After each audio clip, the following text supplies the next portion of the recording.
বলছি, সুষম বন্টনের কথা বলছি, সম্পদের সম্মূহীন সমাজ ব্যবস্থার কথা বলছি, দারিদ্র্য বিমোচনের কথা বলছি। আমরা আসলে কতটুকু এগোতে পারলাম এই সব বিষয়গুলোতে? এই চিঠিটা একটা সামাজিক গবেষণার একটা উপকরণ হতে পারে। এর মধ্যে থেকে কতগুলো বিষয় বেরিয়ে এসছে যে মাদ্রাসায় ছাত্ররা কি খায়, কেন, আর্থিক কারণটা কি। 2, এই চিঠিটা ছাত্রকে লুকিয়ে মায়ের কাছে দিতে হচ্ছে। 3, মা তারপরে দেখা করতে গেলে কর্তৃপক্ষ তার সঙ্গে দেখা করতে দিচ্ছে না। এই 3টা বিষয় এখান থেকে বেরিয়ে এলো, একটা চিত্র বেরিয়ে এলো। আর একটা জিনিস বেরিয়ে এলো যেটা আমরা প্রতিদিন দেখছি এবং এটা আমাদের পারসেপশন, যে মাদ্রাসাগুলোতে ছাত্রদের উপর নির্যাতন হয়। আবার এটা আমাদের অবজারভেশন যে মাদ্রাসাগুলোতে দরিদ্র পরিবারের ছেলেমেয়েরা অন্তত দুবেলা। 3 নম্বর হচ্ছে এই মাদ্রাসাগুলো চলে মূলত মানুষের দানে এবং অনুগ্রহে। চতুর্থত, এই মাদ্রাসাগুলোতে যে শিক্ষায় তারা শিক্ষিত হয় সেটা দেশের সামগ্রিক আমাদের যে চাহিদা তার সঙ্গে কতখানি সঙ্গতিপূর্ণ, সেটা নিয়েও কিন্তু নানা প্রশ্ন। একটা হিসাব আমি দেখছিলাম যে আসলে বাংলাদেশের মাদ্রাসার সংখ্যা কত, কেউ কিন্তু বলতে পারছে না। ব্যান বেজের যদি তথ্য দেখি তাহলে একরকম দেখি, শিক্ষক বাতায়ন সেখান থেকে দেখি আর একরকম। সব মিলিয়ে আমরা যদি দেখি যে বলছে কওমি মাদ্রাসার সংখ্যা 19,000-এর একটু বেশি, দাখিল মাদ্রাসার সংখ্যা 6,000 6,500-এর মতো, তারপরে ইবতেদায়ী মাদ্রাসা 1,500-এর উপরে, আর ফাজিল মাদ্রাসা হচ্ছে 1084 এই বলে দেখা যাচ্ছে। কিন্তু পরেই আবার আর একটা রিপোর্টে বলছে যে কিন্তু তাদের ধারণা সংখ্যাটা 54,000-এর মতো হবে। 54,000 হলে ছাত্র পরিমাণ কত হবে? বলা হচ্ছে যে ছাত্র পরিমাণ প্রায় 90 লক্ষের মতো। আবার কেউ কেউ বলছেন এটা 40 লক্ষ, কেউ বলছেন 60 লক্ষ। তারপর দেখো একটা প্রতিষ্ঠান চলছে বাংলাদেশে, ছাত্রের সংখ্যা কত? 40 লক্ষ, 60 লক্ষ না 90 লক্ষ, এটা ডিসাইড করা যাচ্ছে না। প্রতিষ্ঠানের সংখ্যা কত এটাও বলা যাচ্ছে না। কারণ শুধু যাত্রাবাড়ি এই এলাকাতে যদি দেখেন, এখানে 8 কিলোমিটার মতো 67টা এরকম মাদ্রাসা আছে। এর আগে একবার একটা হয়েছিল যে যেখানে যার ইচ্ছা হয়, কেউ ধর্মীয় কারণে প্রতিষ্ঠান করছেন, কেউ তার পিতামাতার পরলৌকিক শান্তির জন্য করছেন, কেউ কেউ দেখবেন নিজে হয়তো প্রচুর ব্যবসা বাণিজ্য করেন, অনেক টাকার মালিক। এলাকায় তিনি করেন একটা এতিমখানা এবং একটা মাদ্রাসা। এগুলোর কারণে হয়েছে কি, এগুলো কোনো ইয়ের মধ্যে পড়ে না, সিস্টেমের মধ্যে পড়ে না। এখান থেকে একটা জিনিস বেরিয়ে আসে, শিক্ষার ক্ষেত্রে একটা সীমাহীন উদাসীনতা আছে, শিক্ষার ক্ষেত্রে ভীষণ নৈরাজ্য আছে, এবং শিক্ষার কারিকুলাম তৈরি করার ক্ষেত্রে আমাদের দেশটা একটা বিভাজিত হয়ে আছে নানা সাংস্কৃতিক বলয়ে, এবং সবকিছুর মূল কারণ হয়ে যাচ্ছে শেষ পর্যন্ত।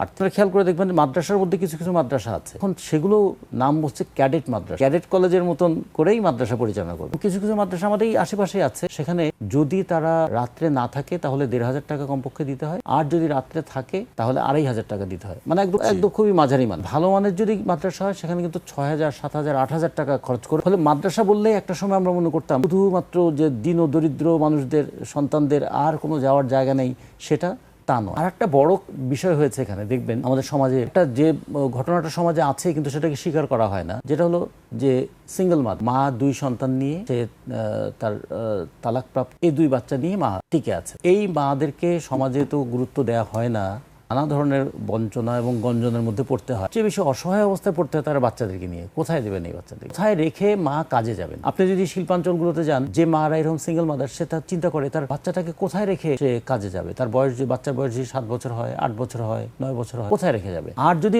কন্যা শিশু হয় তাহলে তো আরো একটা ভয়ানক বোঝা মাথার উপর চেপে পড়ে। তখন তারা অনেকেই খুঁজতে থাকেন এই সমস্ত প্রাইভেট মাদ্রাসার দিক। এই প্রাইভেট মাদ্রাসাগুলো আয়ের একটা উৎস যেমন দান ধ্যান, আর একটা উৎস ছিল চামড়া বিক্রির টাকা। সেগুলো তো মানে অনিয়মিত, এবং সেখানে নির্যাতনটা নিয়মিত মানে বলাই হয় যে মা বাবাও মনে করেন দিয়েছি, হুজুররা যেভাবে পারুক তাকে অন্তত রাখুক, মারুক পিটুক, অন্তত রাখছে। তো এর মধ্যে দিয়ে যে প্রজন্মটা গড়ে উঠছে, এই প্রজন্ম কি গণতান্ত্রিক চেতনা নিয়ে গড়ে উঠবে? এই প্রজন্ম কি মানুষের প্রতি দায়িত্ব ভালোবাসা এগুলো নিয়ে গড়ে উঠবে? কিন্তু সে তো কোনো দায়িত্ব ভালোবাসা কোনোদিন দেখে নাই। সে তো অত্যাচার দেখেছে, সে তো বেদ দেখেছে, সে তো ভয় পেয়েছে, সে তো খাওয়ার ভয় পেয়েছে। এই কাজ করলে কিন্তু তোমাকে দাওয়াতে নিয়ে যাব না, এই কাজ করলে কিন্তু তোমাকে খেতে দেবো না, এইটা বলতে পারবা। একটা কিভাবে একটা দারিদ্র্যের নিষ্পেষণের মধ্যে একটা প্রজন্ম, সেটা যদি আমাদের চেয়ে কম 40 লক্ষ হয় আর সবচেয়ে বেশি যদি 90 লক্ষ হয়, এর একটা বিরাট অংশ কিন্তু এইভাবে বেড়ে উঠে। তাহলে আমাদের রাষ্ট্রের এই জায়গাটা নজর দেওয়া উচিত। আমরা যেমন এখন অনেক কথা বলছি না, আমরা সেফটি নেটের কথা বলছি, 145 ধরনের সেফটি নেট ছিল, সেটাকে কমিয়ে এখন 95টাতে নিয়ে আসা হয়েছে। এখন আমরা কৃষক কার্ড, ফ্যামিলি কার্ডের কথা যখন বলছি, সাথে সাথে আমাদের ভবিষ্যৎ প্রজন্মের জন্য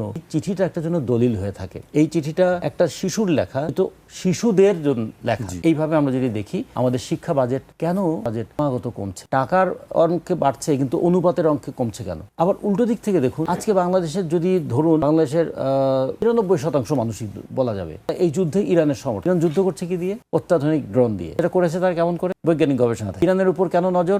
ইরান পারমাণবিক বোমা তৈরির দ্বারপ্রান্তে গিয়েছে কি? ইরানের উপর কেন এত আক্রমণ? সে তার কৃষি এবং শিল্প দুটো সমন্বয় করে দেশটা টিকে থাকার মতো অবস্থা আছে। সবগুলো কিসের কারণে হয়েছে? আমাদের মুখের বলছি আমরা, কিংবা আমাদের বলানো হচ্ছে ধর্ম, কিন্তু বাস্তবে এটা হচ্ছে বিজ্ঞান, বিজ্ঞানেরই চর্চার কারণে। শুধু ধর্মই যদি হতো, আরব আমিরাত, সৌদি আরব, কুয়েত, কাতার, তো এই একই ধর্মের লোক, এবং তারা আবার আমেরিকাকে অনুরোধ করছে ইরানকে দমন করার জন্য।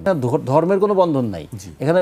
বিষয়টা হচ্ছে রাজনৈতিক, বিষয়টা হচ্ছে অর্থনৈতিক, বিষয়টা হচ্ছে সামরিক, এবং তার পিছনে আছে বৈজ্ঞানিক আবিষ্কার। এবং সেক্ষেত্রে শিক্ষার একটা বড় গুরুত্ব আছে। এগুলো যদি আমাদের একটু বিবেচনা করা যায়, তাহলে এই মাদ্রাসাগুলো নিয়ে ধরনের আমাদের মধ্যে এক ধরনের তাচ্ছিল্যের মনোভাব আছে। মাদ্রাসা শুনলেই তাচ্ছিল্য করার একটা মনোভাব আছে। মাদ্রাসা মানে উপেক্ষা করার একটা মনোভাব আছে। উপেক্ষাটা তো আমরা দেখছি, তাচ্ছিল্য করাটা বন্ধ করতে হবে, বন্ধ করে একটা দায়িত্বের জায়গায় নিয়ে আসতে হবে। এই বাচ্চারা তো আমাদের, এটা তো আমাদের দেশের সন্তান, এদের প্রতি রাষ্ট্র এবং সমাজের একটা দায়িত্ব পালন করা উচিত।